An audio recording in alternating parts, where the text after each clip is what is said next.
17 তারিখ তোমাদের বায়োলজি পরীক্ষা।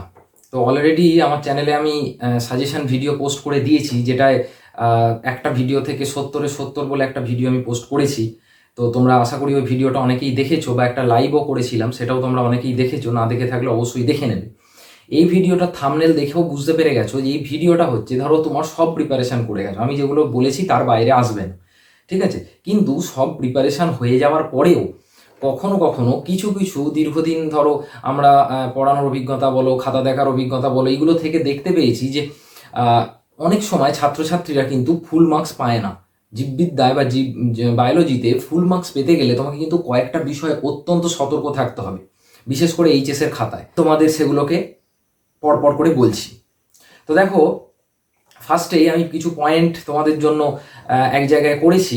তো সেটা হচ্ছে, দেখো, ফার্স্টেই তোমাকে দেখতে হবে যখন এসএকিউ এর প্রশ্নগুলো লিখবে, বা ধরো মানে 1 নম্বরের প্রশ্নগুলো লিখবে, তোমাদের দেখবে তো বক্স কাটা থাকে, এতদিনে তোমরা জেনেই গেছো। তো এই যেখানে বক্সগুলো যেখানে কাটা থাকে, তুমি চেষ্টা করলে, ধরো যে প্রশ্নে অথবা দেওয়া আছে, তোমার হাতের লেখাটাকে একটু যদি ছোট করে পারো, ওই বক্সের মধ্যে অথবাটাকেও লিখে দিও। তাতে সুবিধা কি, কোনো প্রশ্নে যদি তুমি মানে ভুল করো, তাহলে অথবাটার নাম্বারটা তুমি কিন্তু পেয়ে যেতে পারো। ওই বক্সের মধ্যেই লিখবে, অথবা কখনো কখনো ক্ষেত্রে তুমি মানে এক্সট্রা বক্সেও লিখতে পারো, তবে ওই বক্সে ছোট করে লেখাটাই ভালো। তারপরে একটা পয়েন্ট বলবো, কোশ্চেন সিলেকশনটা খুব খুব ইম্পর্টেন্ট। দেখো, কোশ্চেন সিলেকশন যে যে প্রশ্নগুলো তোমাদের অর থাকবে, যেগুলোতে ইন্টারনাল অর থাকে, তো এই ইন্টারনাল অরের যে কোশ্চেনগুলো দেখবে, ধরো একটা ফ্ল্যাট কোশ্চেন দিয়েছে যে এটার সম্বন্ধে লেখো, আর অন্য একটা প্রশ্নে দিয়েছে যে ধরো 5 মার্কসের প্রশ্নেই যদি বলি, ধরো 3+2-তে দিয়েছে, বা কোনো পার্ট মার্কিংওয়ালা, অর্থাৎ অন্য কোনো গ্রুপে কোশ্চেন দিয়েছে, সেক্ষেত্রে চেষ্টা করবে পার্ট মার্কিংওয়ালা কোশ্চেনগুলোকে অ্যাটেন্ড করার চেষ্টা করবে। এতে কিন্তু তোমার নাম্বারটা পাওয়ার চান্স অনেক বেশি থাকে। এবং প্রথমেই আরেকটা আমি কথা বলবো, যখন যে কোনো বড় প্রশ্নের যখন তুমি উত্তর লিখছো, সেই কোশ্চেনটাকে না মানে একটা ফরম্যাটে লেখো। অর্থাৎ তুমি প্রথম কথা হচ্ছে মানে হেডিং দেবে, কোশ্চেনের হেডিংটাকে তুমি আলাদা কালারে ইউজ করতে পারো, ব্ল্যাক কালারে ইউজ করতে পারো। তো উত্তরটা তুমি ধরো ব্লুতে লিখছো, তাহলে একটা ছোট করে 1 বা 2 লাইনের একটা ইন্ট্রোডাকশন, তারপর মেন বডিটা থাকবে, তারপর একটা কনক্লুশন, এবং এর মাঝে সম্ভব হলে তুমি কিন্তু একটা ছবি অবশ্যই দিয়ে দেবে। ছবি দিলে কি হয়, তোমার যিনি খাতা দেখবেন, পরীক্ষক, ঠিক আছে, তার তোমার খাতা দেখার প্রতি, তোমার খাতাটার প্রতি তার কিন্তু অনেকটা বেটার একটা ইমপ্রেশন তৈরি হয়, যেখান থেকে তুমি কিন্তু ফুল মানে ওই পার্টিকুলার প্রশ্নে ফুল মার্কস পাওয়ার তোমার চান্স অনেক বেড়ে যায়। এটা গেল।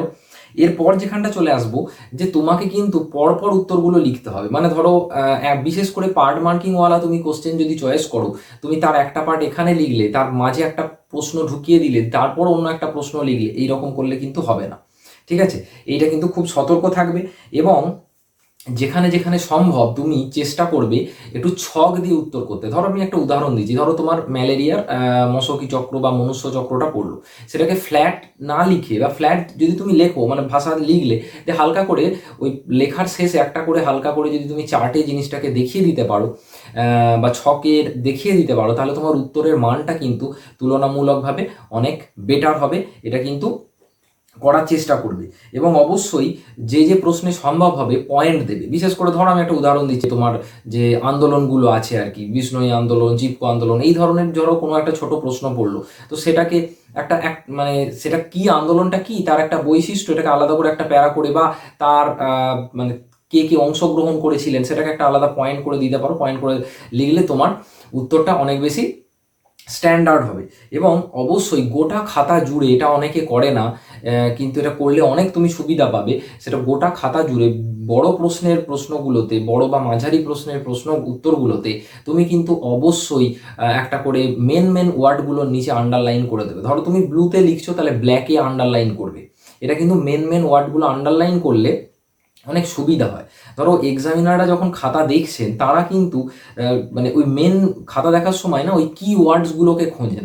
তো তুমি কিওয়ার্ডসগুলো তাদের চোখের সামনে যদি তুমি আগে থেকে হাইলাইট করে রাখতে পারো, তাহলে কিন্তু তোমার নাম্বারটা অনেক বেশি হবে। এটা কিন্তু খুব ভালো করে তুমি সতর্ক থাকবে। এবং অবশ্যই যেটা বলবো, ধরো কোনো একটা প্রশ্নে তুমি হেডিং লিখছো, হেডিংয়ের পাশে তুমি তার ইংলিশ টার্মটাকে একটু বলে দিতে পারো। ইংলিশ টার্মটা এমনিই তোমাকে জেনে যেতে হবে। আমি তোমাকে ছোট্ট একটা উদাহরণ দিচ্ছি।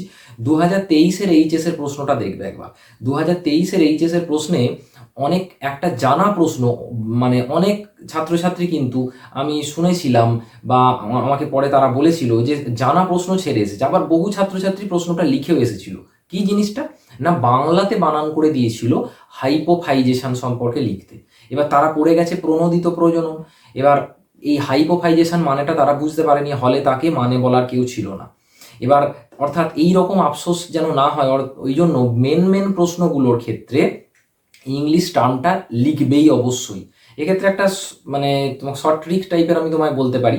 ধরো কোনো একটা প্রশ্নের ইংলিশ টার্ম তুমি জানো না, তুমি চাইলে ধরো পাঁচের, আমি উদাহরণ দিচ্ছি, ধরো 4-এর দাগে 3-এর প্রশ্নে সেই প্রশ্নটা এসেছে, তো 4-এর দাগে 3-এর প্রশ্ন, ওই একই প্রশ্নে ইংলিশ ভার্সানটা একবার খুলে নাও। ওই ইংলিশ ভার্সানে কিন্তু ওই প্রশ্নটার মানে ওই টার্মটার ইংলিশ ভার্সানটা দেয়া থাকবে। মানে ধরো মানে এখানে দেওয়া আছে প্রশ্নটা যে প্রণোদিত প্রজনন কাকে বলে, তাহলে ওই একই দাগ নাম্বারের প্রশ্নে তোমাকে, যেহেতু প্রশ্নে তোমার ইংলিশ ভার্সানটাও থাকবে, ইংলিশ ভার্সানের প্রশ্নে ওটা থাকবে হাইপোফাইজেশন কাকে বলে। তো তুমি ওই টার্মটা এখানে তুলে এনে লিখে দিতে পারো। অথবা আমি বারবার বলছি, ম্যাক্সিমাম টার্মগুলোর ক্ষেত্রে এখনও সময় আছে, তুমি কিন্তু মেন টার্মগুলো, মানে মেন শব্দের ইংলিশ টার্মগুলো একটু অবশ্যই দেখে যাও, তাতে তোমার অনেক সুবিধা হবে। নাহলে কিন্তু এই 2023-এর যেমন উদাহরণটা দিলাম, যে জানা প্রশ্ন ছেড়ে এসেছে, যে হাইপোফাইজেশন মানে বুঝতে পারেনি, প্রণোদিত প্রজনন পড়েছি, মানে সেটা পড়লে লিখে দিত, কিন্তু হাইপোফাইজেশন মানে বুঝতে পারেনি। এটা কিছু ছেলেমেয়ের ক্ষেত্রে হয়েছিল, তবে ম্যাক্সিমাম সিরিয়াস ছেলেমেয়ে যারা আমার কথা শুনে গেছিল, তারা সেবারেও ফুল মার্কস পেয়েছিল বা ফুল অ্যান্সার করেছিল। এবার যেটা চলে আসবো, যখন আমি আগের গতকাল যে লাইভ ভিডিওটা করেছিলাম, সেখানেও আমি বলেছিলাম যে তোমাদের ক্লাস 12-এর যে গোটা সিলেবাস, তার মাঝে তুমি দেখবে হাতে গোনা 12-14টা বা 20টা বিজ্ঞানসম্মত নাম পাবে, যেগুলো থেকে ঘুরিয়ে ফিরিয়ে কোশ্চেন আসে বা তোমাকে কোনো প্রশ্নের মাঝে লিখতে হবে। এগুলো কিন্তু ভালো করে প্র্যাকটিস করে যাবে। এবং আমি একটা ছোট্ট উদাহরণ দিচ্ছি। ধরো মানে নিজেরিয়া গনোরি, তো নিজেরিয়া গনোরিটা হচ্ছে যে গনোরিয়া রোগের জীবাণুর বিজ্ঞানসম্মত নাম। এগুলো যখন লিখবে, বারবার আমি সতর্ক করছি, আগেও বলেছি আবার বলছি, এই বিজ্ঞানসম্মত নাম অবশ্যই ইংরাজিতে লিখবে।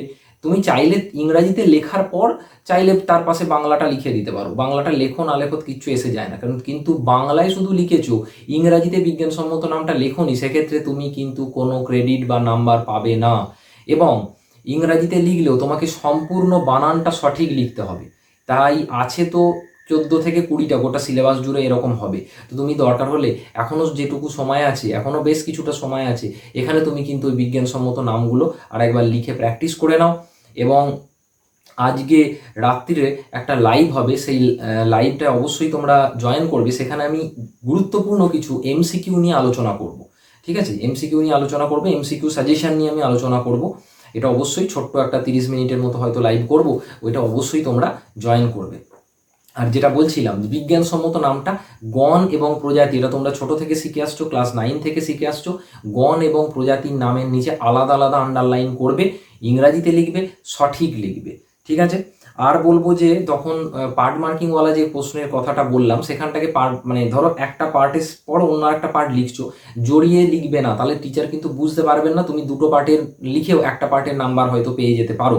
সেই সমস্যাটা যাতে না হয়, পার্টগুলোকে আলাদা আলাদা করে মার্কিং করে দেবে। দরকার হলে মানে কোনো একটা সাইন দেবে বা বুলেট পয়েন্ট ইউজ করতে পারো, যাতে টিচারের চোখে পড়ে, সোজা কথা। এটা মাথায় রাখবে।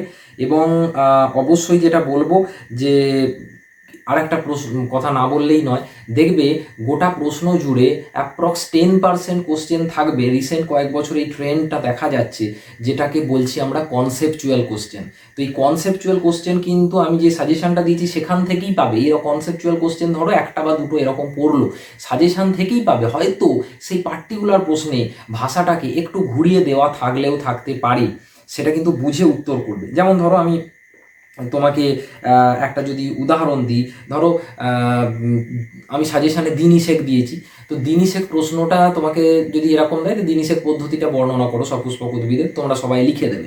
ওইটাকেই ধরো ঘুরিয়ে দিল সেম প্রশ্ন, যে সপুষ্পক উদ্ভিদের নিষেকের সময় পুংগ্যামেটের ভবিষ্যৎ কি হয়, বা পুংগ্যামেটগুলো কিভাবে কিসে রূপান্তরিত হয় বা কিভাবে তাদের পরবর্তী দশা কি হয় সেটা লেখো।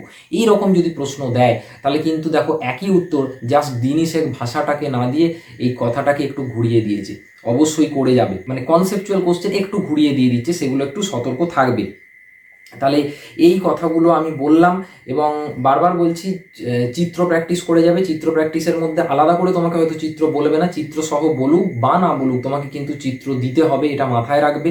যেমন বিশেষ করে যেগুলো দেখে যাবে শুক্রাশয়, ডিম্বাশয়, অ্যান্টিবডি চিত্র, পুংজননতন্ত্র, স্ত্রী জননতন্ত্র, এছাড়াও অন্যান্য চিত্র দেখে যাবে। ধরো দ্বিবিভাজন পড়েছে, বহু বিভাজন পড়েছে, এগুলো তো আর চিত্র সহ বলবে না, তুমি একটু চিত্রটা দিয়ে দেওয়ার চেষ্টা করবে এবং ফাঁক ফাঁক করে লিখবে। একটা একটা প্রশ্নের শেষে অন্য প্রশ্ন শুরু করার আগে মোটামুটি 2 থেকে 3 আঙুল করে ফাঁক দেবে।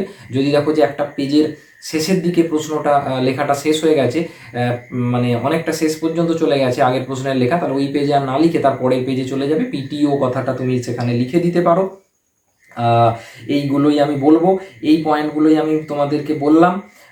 এবং অবশ্যই অবশ্যই এমসিকিউগুলো সঠিক দাগ নাম্বারে সঠিক জায়গায় বক্সে লিখবে।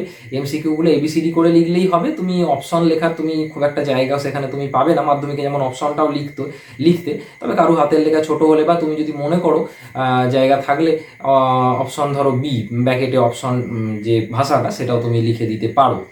ঠিক আছে, এইগুলো খুব সতর্ক থাকবে, এইগুলো করে এসো, দেখো। আর প্লাস আমার সাজেশনটা ফলো করো, তুমি 70-70 অবশ্যই পাবে।